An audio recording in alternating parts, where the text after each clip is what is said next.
Well, I was about 16, and a friend of the family's was an eye doctor who we would go see. He was trying to fit me with some glasses, and they weren't working. The vision just wasn't there, so he looked at me a little further and said, "I think your son has keratoconus." I didn't know much about it. I was concerned that I wouldn't be able to see anymore. I play ice hockey, and that's a huge thing for me, so thinking that I won't be able to play because I can't see was really hard.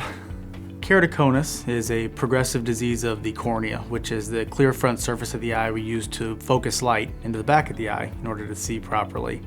In keratoconus, this cornea becomes thin and bulges outward, causing it to be irregular. That irregularity causes an inability to see clearly out of glasses and regular contact lenses. Typically, it starts to show up in the early teens, it's diagnosed in the 20s, and can be progressive until the 40s. Most people with keratoconus rely on some sort of rigid contact lens in order to see properly. In its most severe forms, corneal transplants can be necessary. They thought at the time that holding the cornea back with a lens would be the way to keep it from progressing, so they had fitted me with some really uncomfortable lenses that would hold my cornea back, and I could see well enough where I wasn't running into things, but it wasn't worth the comfort or discomfort that I was feeling with them in my eyes. Previous treatment options typically included small, rigid gas-permeable lenses or hard lenses. These served okay as far as vision correction went, but they came with a lot of limitations. For one, they were very unstable on the irregular corneal surface, which means they decentered and popped out of the eye frequently. They were also very uncomfortable. And they were also unhealthy for the eye, as these rigid lenses rubbed against the surface of that cone, causing corneal scarring and leading to the need for corneal transplant.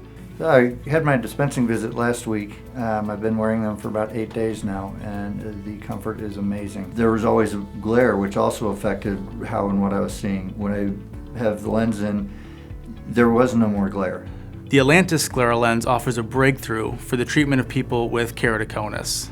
Its large diameter gives it great stability and comfort throughout the day, equivalent to that of a soft lens. Its rigid surface offers GP quality vision, and it does all of this without touching or compromising the cone, which can lead to scarring and eventual transplant formation, making the Atlantis Scleral lens a complete package for vision correction in keratoconus patients. The day I walked out of here, the fact that I can even wear them and not even really feel them in my eye was just remarkable. I could actually read the road signs for the first time. And just the things I could see that I never saw before was just amazing. What I love most about working with the Atlantis Scleral lens is that it really incorporates state-of-the-art technology that's completely different than anything we've had before, and it shows when patients become emotional over the vision and the comfort that you can offer them in a vision correction device when they have keratoconus. This thing truly does change lives. The last time I could see this well was probably when I was a young teenager. Maybe even before that. I can't even remember. It has been so long. The Atlantis Scleral lens has changed my life.